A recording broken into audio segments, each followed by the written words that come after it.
واللہ ما طلعت شمس ولا غربت الا وان. اور یہ تہجد کی پابندی نہ ہونا ایک بہت بڑی مصیبت ہے.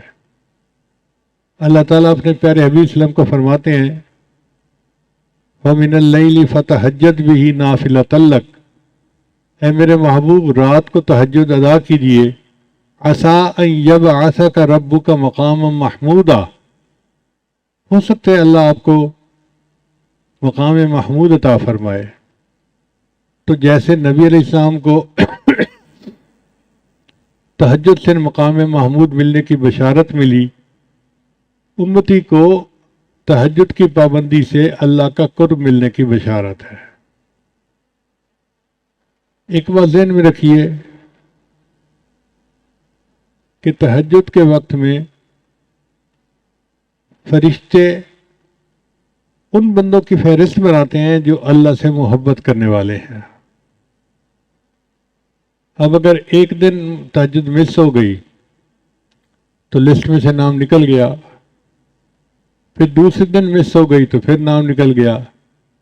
اگر 10 مرتبہ مہینے میں نام نکل جائے تو اس کا مطلب ہے کہ اللہ کے چاہنے والوں کے فہرست میں ان کا نام ہی شامل نہیں ہوگا.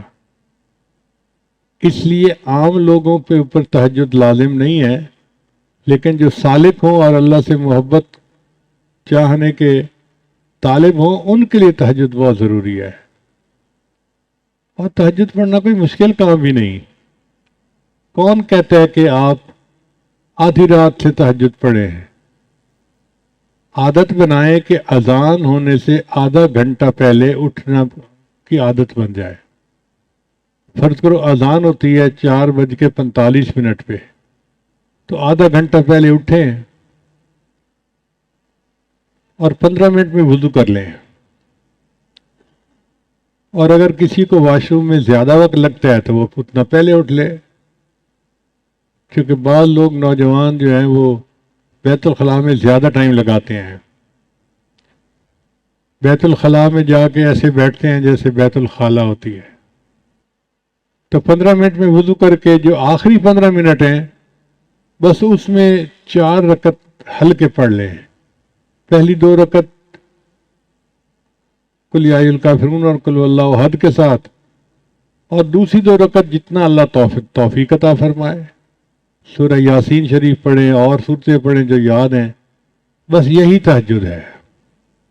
آج کے دور میں جو بندہ یہ عمل کر لے گا تہجد ہو جائے گی. پھر اس کے بعد فجر کا وقت ہو جائے گا تو فجر پڑھیں اور باقی معمولات فجر کے بعد کریں. اگر آپ کہتے ہیں جی نیند پوری نہیں ہوئی تو فجر کے بعد پھر سو جائیں.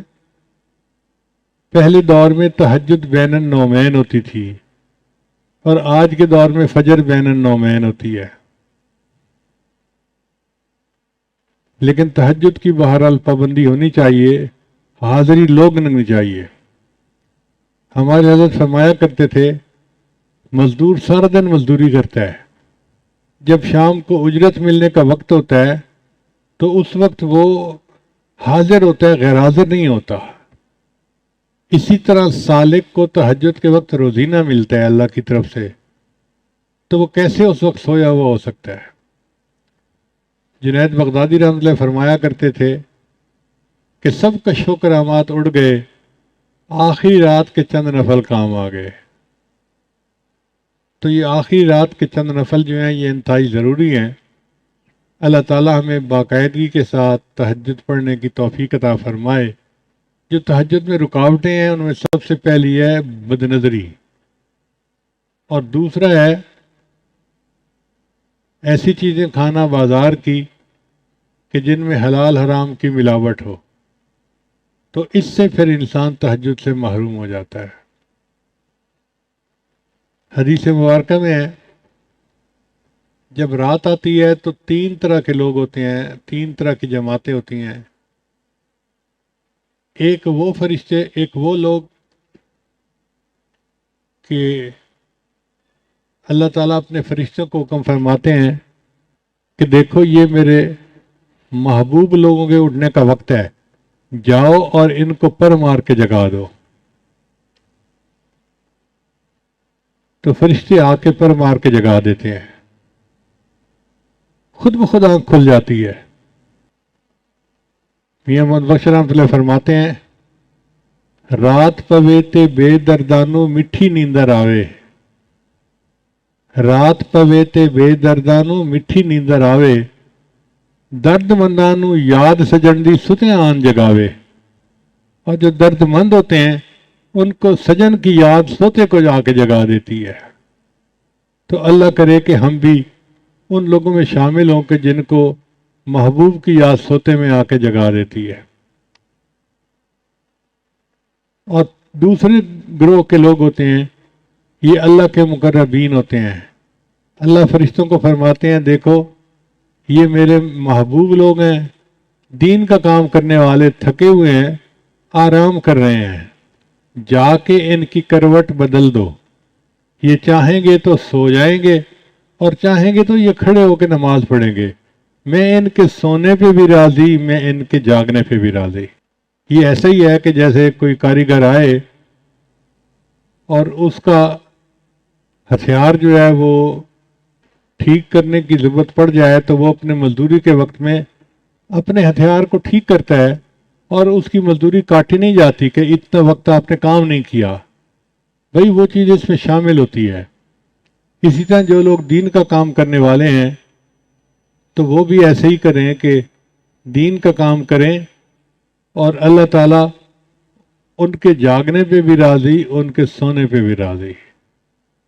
پھر تیسرا گروہ ہوتا ہے، اللہ تعالیٰ اپنے فرشتوں کو حکم فرماتے ہیں کہ جاؤ، یہ وہ میرے بندے ہیں جن کو میں پسند ہی نہیں کرتا، تم جا کے پہرا دو کہیں یہ نہ اٹھ جائیں، میں ان کی شکل ہی دیکھنا پسند نہیں کرتا۔ تو اس لیے اگر تہجد قضا ہوتی ہے تو آپ دل میں یہ سوچیں کہ اللہ تعالیٰ میری شکل دیکھنا ہی پسند نہیں کرتے، اور کوشش کریں کہ باقاعدگی کے ساتھ، اہتمام کے ساتھ تہجد پڑھیں۔ وہ چند لمحے تو 24 گھنٹے کا نچوڑ ہوتا ہے۔ اللہ تعالیٰ ہمیں ان معمولات کی پابندی کرنے کی توفیق عطا فرمائے اور ہماری